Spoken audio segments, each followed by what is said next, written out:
एक गांव में सुमंत नाम का व्यक्ति रहता था। सुमंत एक हेयर कट सैलून चलाता था। रात को खाने पर सुमंत को उदास देख उसकी माँ ने पूछा, क्या बात है बेटा, उदास दिख रहा है? क्या बताऊं माँ, इस वायरस के कारण आमदनी बहुत कम हो गई है। आज पूरे दिन में एक भी कस्टमर नहीं आया। दुकान का किराया भी ऊपर पड़ रहा है। पता नहीं अब घर कैसे चलेगा। सुमंत की बात सुनकर उसकी पत्नी सोनाली ने कहा, वायरस के डर के कारण लोग बाल नहीं कटवा रहे हैं, लेकिन अभी भी अपने बालों का ख्याल तो रखते ही हैं। इसलिए हम शैम्पू बनाकर बेच सकते हैं। वैसे भी मैंने केमिकल साइंस में एमएससी की है। बेटा, ये काम हम जैसे छोटे लोगों के लिए संभव नहीं है। कई मुश्किलें आती हैं। माँ जी, संभव असंभव की बात तो तब है जब हम काम शुरू करेंगे, लेकिन अगर हम मुश्किलों से डरकर कोई काम शुरू ही नहीं करेंगे तो सफलता कभी भी नहीं मिलेगी। इस तरह सोनाली अपनी प्रभावी बातों से सुमंत और माँ को मना लेती है और शैम्पू बनाने के काम पर लग जाती है।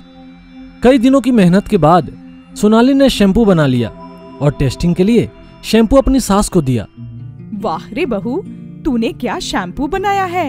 इससे मेरे बाल तो एकदम मखमल जैसे कोमल हो गए हैं। माँ जी, इससे बाल कोमल होने के साथ साथ लंबे और घने भी होते हैं। सोनाली, तुमने तो ये कमाल कर दिया।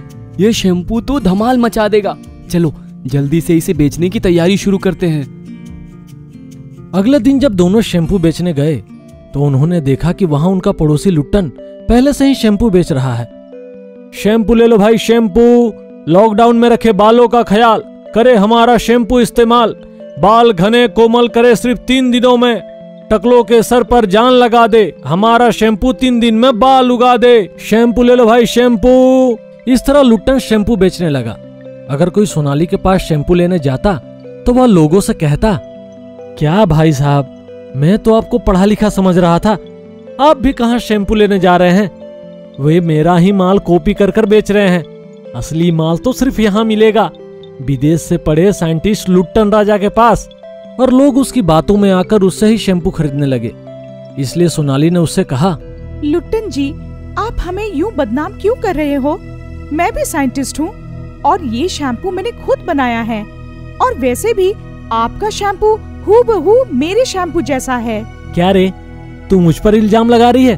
तुझे पता है मैं साइंटिस्ट हूँ, मैंने विदेश से पढ़ाई की है, मैं कुछ भी बना सकता हूँ। और यह शैम्पू भी मैंने बनाई है और तुमने मेरा फार्मूला चोरी किया है, समझी? चलो जाओ यहाँ से, नहीं तो मैं पुलिस को बुला दूंगा। और बेचारी सोनाली छोटा सा मुंह लेकर चली जाती है। तभी एक रात सोनाली को घर में कुछ हलचल महसूस हुई। जब वो देखने गई तो उसने लुट्टन को शैम्पू की चोरी करते देखा। फिर सोनाली ने जल्दी से सारी बात सुमंत को बताई। अच्छा, तो ये बात है, तुम चिंता मत करो। इस लुट्टन लुटेरे को इसके ही जाल में फंसाने का मेरे पास एक उपाय है। बस मैं जैसा कहती हूँ वैसा करो। फिर सोनाली सुमंत के कहे अनुसार शैम्पू में बाल बढ़ाने वाले केमिकल की मात्रा बढ़ा दी और अगले दिन लुट्टन ने उसी शैम्पू को चुराकर लोगों को बेच दिया। हर रोज की तरह आज भी लुट्टन शैम्पू बेच रहा था। तभी वहाँ एक टकला आदमी आया। क्यों भाई, तुमने तो कहा था कि तुम्हारा शैम्पू 3 दिन में बाल उगाता है। हाँ, लेकिन तुम तो कल ही लेकर गए हो, अभी 2 दिन बाकी है। तभी आदमी ने जेब में से हाथ बाहर निकाला। 3 दिन नहीं, एक ही दिन में इसने बाल उगा दिए और मेरे हाथों को भालू जैसा कर दिया। तभी वहाँ दूसरा व्यक्ति आया। उसे देख लुट्टन बोला, वाह भाई साहब, आपकी तो बहुत अच्छी दाढ़ी आई है। आखिर यही तो एक मर्द की निशानी है। ये मर्द नहीं, मेरी बीवी है। गलती से शैम्पू इसके चेहरे पर गिर गया। जब तक मुंह साफ करती तब तक इस शैम्पू ने इसका ये हाल कर दिया। ये सब तेरी वजह से हुआ है। अब देख तेरी हड्डियां कैसे तोड़ता हूँ। तभी उसके शैम्पू के शिकार और लोग भी वहां आ गए और उसे धमकाने लगे। अपनी जान पर बने देख लुट्टन उनके पांव में गिड़गिड़ाने लगा। ठीक है, तुम्हें छोड़ देंगे, लेकिन सिर्फ एक शर्त पर। तुम जल्दी से जल्दी इस बढ़े हुए बालों का इलाज ढूंढो। आखिर तुम विदेश से पढ़े हुए साइंटिस्ट हो, और अगर तुम असफल रहे तो तुम्हारा राम नाम सफल हो जाएगा, समझे? लुट्टन सोचने लगा, अरे कलमुही लड़की ढंग से शैम्पू नहीं बना सकती थी, तेरी करतूत का इलाज मैं कैसे ढूंढूंगा?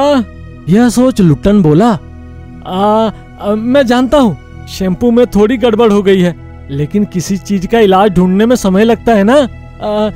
जैसे अभी वो वायरस फैला है, उसे ही देख लो। भाइयों, ये ऐसे नहीं मानेगा, जब इस पर गुजरेगी तभी ये समझेगा।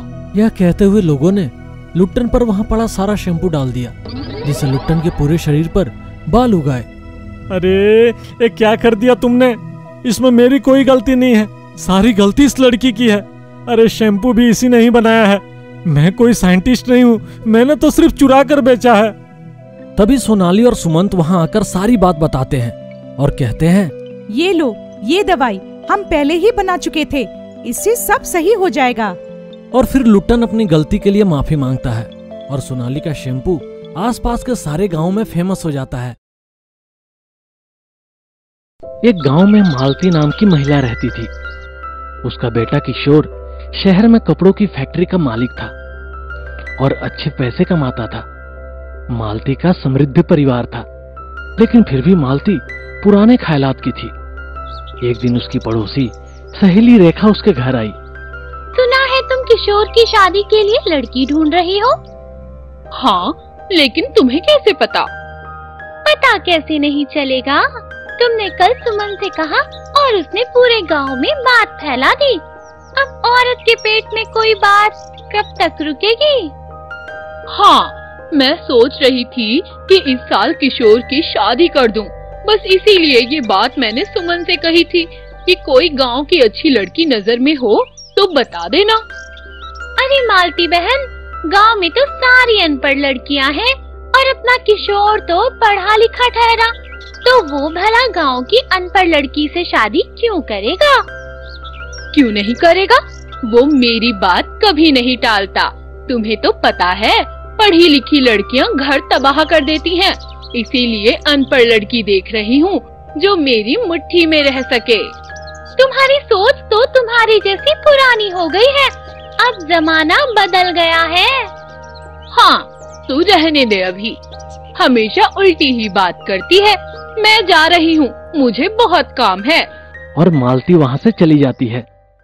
कुछ दिनों के बाद किशोर शहर से गांव आया और जब उसे शादी के बारे में पता चला तो उसने माँ से कहा, माँ, अब आपको मेरी शादी की चिंता करने की जरूरत नहीं है, क्योंकि मैंने लड़की ढूंढ ली है। उसका नाम दीपा है।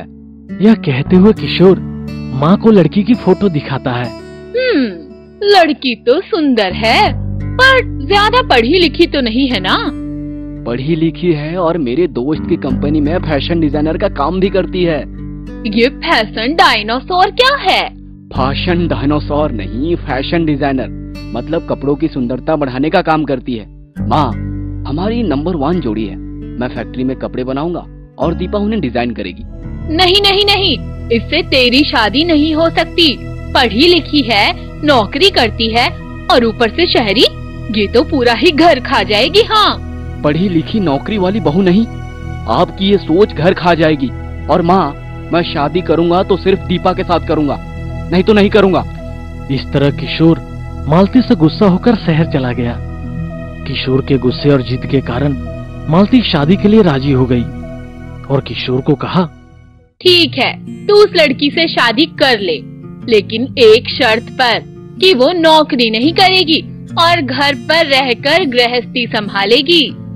फिर कुछ समय बाद किशोर और दीपा की शादी हो जाती है। शादी के बाद दीपा नौकरी छोड़कर घर के काम करने लगी और किशोर अपना कारोबार संभालने लगा। सब सही चल रहा था कि एक दिन किशोर को फोन आया। हेलो मालिक, शॉर्ट सर्किट के कारण हमारी फैक्ट्री में आग लग गई है, पूरा कारखाना जलकर खाक हो गया। यह सुनकर किशोर के होश उड़ जाते हैं। हे भगवान, ये क्या हो गया? मैं बर्बाद हो गया। मेरे पास कुछ गहने हैं, उसे तोड़कर हम फिर से अपना कारोबार खड़ा कर सकते हैं। नहीं, इतने कम पैसों से कुछ नहीं होगा, लोगों के उधार भी तो देने हैं। ठीक है, इससे मैं फैशन डिजाइनर का काम शुरू करती हूँ। नहीं नहीं बहू, तुम कुछ नहीं करोगी, लोग क्या कहेंगे? नहीं माँ जी, हमें लोगों से क्या मतलब है। आज हमारा बुरा वक्त है, कोई बैठकर हमें पैसे लाकर नहीं देगा, और वैसे भी मैं कोई गलत काम नहीं कर रही हूँ, पढ़ी लिखी हूँ, काम करना चाहती हूँ। हाँ माँ, ये सही कह रही है। वैसे भी अब हमारे पास खोने के लिए कुछ नहीं है। और फिर दीपा अपने गहने तोड़कर फैशन डिजाइनिंग का काम शुरू करती है और किशोर शहर जाकर ऑर्डर लेने का काम करने लगा और दोनों खूब मेहनत करने लगे।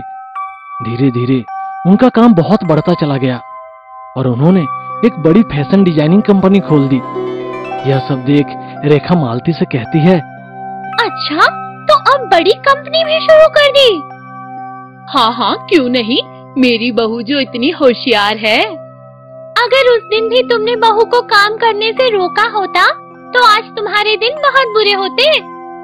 हाँ रेखा, तुमने सही कहा, मैं गलत सोचती थी। बहू को मुट्ठी में नहीं, दिल में रखना चाहिए। आज मेरी बहू पढ़ी लिखी है और उसके काम की वजह से ही आज हमारे फिर से अच्छे दिन आए हैं। इसीलिए सबको पढ़ा लिखा होना चाहिए और पुरानी सोच बदलकर जमाने के साथ आगे बढ़ना चाहिए। लोग क्या सोचेंगे, इस पर ध्यान ना देकर अपने काम पर ध्यान देना चाहिए।